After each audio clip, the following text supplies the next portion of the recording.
So, how are you doing, Protector?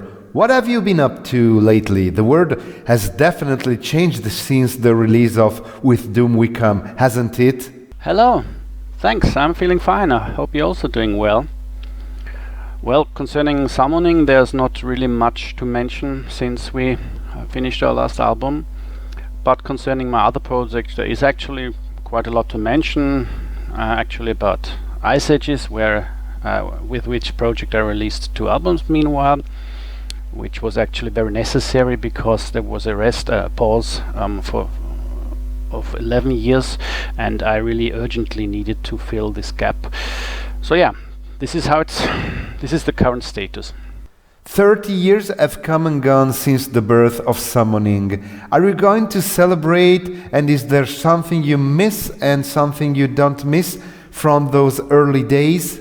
I'm honestly not a nostalgic person at all. For me, such years and whatever don't mean much, and I don't want to recreate something, or also don't like to think too much about older times. I mean, I have no problems with older times, and I don't regret anything that we did. I still think it's totally fine what we did with our first album, even if I would do it, even if it's different from my musical taste now. But just because something was necessary once doesn't mean that it was important once, doesn't mean that it is like forever super important for me. Today it is quite easy to create and record music even at home. How was the process at the time of Minas Morgul?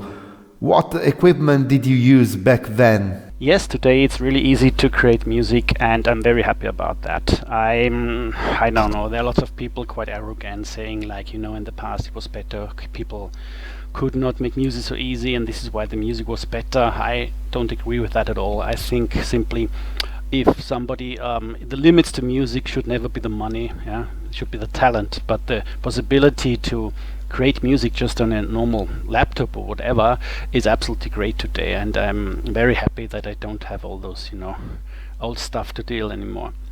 And with Minas Morgul times, it was much different, although I had for me a big technical progress because I had a big keyboard, a big synthesizer, a Moland Zero-One WFD it was called, and it was for now it was like not very good, but for those times it was like a miracle for me, because for the first time I had something like a sequencer. I don't know if everybody's familiar with such terms. It means like I could record up to 16 layers of different musical patterns which I play in the keyboard, compared to the past when we just had those 4 tape recorders and so on, like many demo bands had, which were producing terrible background noise and were only 4 tracks. It was really a true wonder. But still, compared with today, it's also like nothing, because today I'm unlimited more or less with my tracks, and sounds are more better, more close to reality if I want or not. So yeah, those were the times. You created a unique sound which generated lots of both fans and summoning influenced bands. Which have been your personal studies when it comes to music theory and practice? Actually, we both learned music instruments. We had a music in education.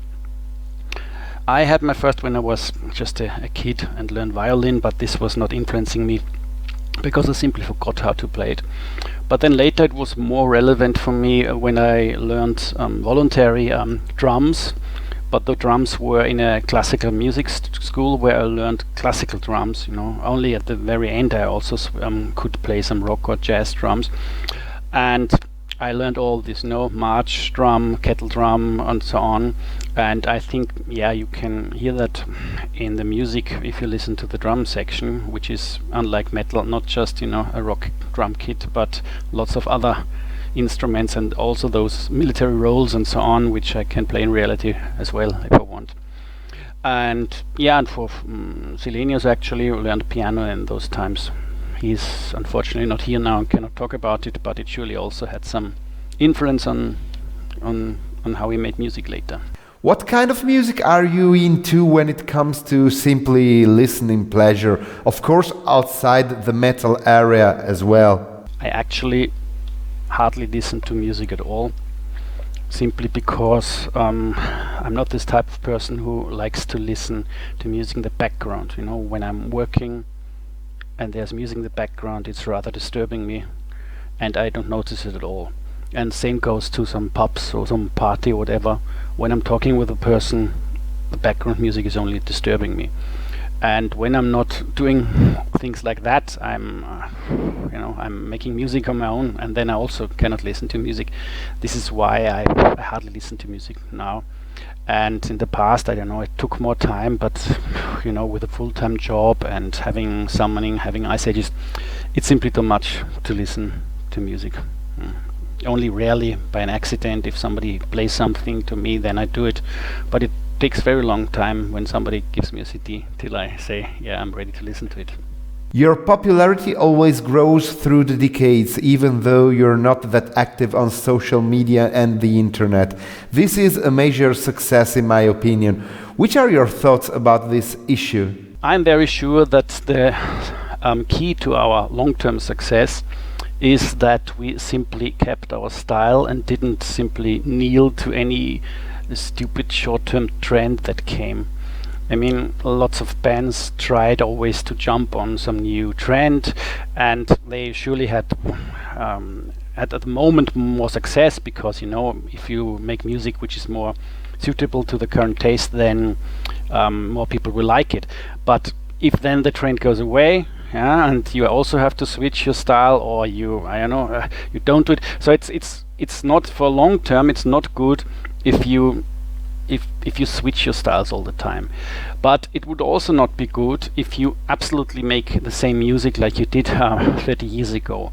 And even if lots of people, critics, even fans, think that we always more or less do the same, I strongly disagree with that, because we have such a clear style, which means slow, monumental drums with multi-layered keyboards, and this, the whole topic about a lot of rings and fantasy and so on. Because we have such a strong style, we can change a lot of things without breaking that style. Just look at the beginning, when we had in Minus Morgul times more or less opened guitar with this, I call it mandolin style, or whatever, typical black metal, black drum style, and then I switched to with Stronghold to more palm mute riffs, and then with Old Morningstar back to more opened and so on, and this was just the guitar switching quite a lot. And then Selenius came, for example, with this spoken word samples, and I added some percussion, mainly Oriental percussion and so on. So, and all those things changed all the time, but the style remained the same. And this is, I think, a good way to either to keep people interested, because we're not like some simple rock bands just producing the same album each time, but also we are not not betraying our style, because, and I think the reason why we could have so long this style is that we both had always our our other projects, which where we could simply fulfill what we like. So I would never get the idea to bring in some futuristic synth sounds to summoning, because I can do this with Ice Ages, and Selenius with all his it is Kreuzig Ost what he does. He also doesn't mix it too much with summoning.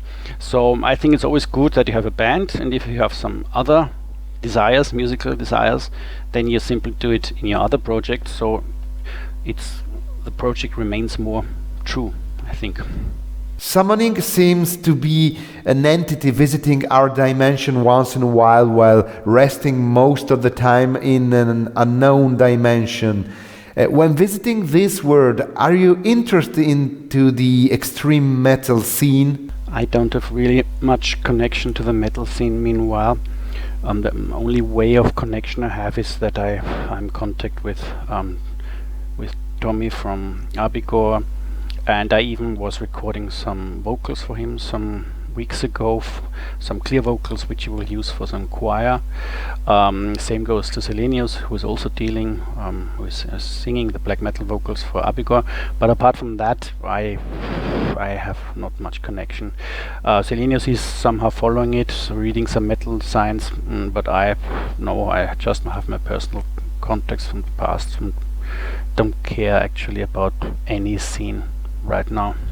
Do you have any personal memories related to Italy? And a final message and greeting to your Italian fans? I'm not the type of person who is traveling a lot in different countries, so I cannot tell much about any country, also not much about Italy. I can just tell that what I know from Selenius, that he was quite often in Italy when he was a teenager or older, I don't know, but it was also not for the sightseeing, but rather to get drunk actually. So yeah, sorry I cannot tell anything about Italy, but I can forward my greetings to all our fans, so keep on listening to our music.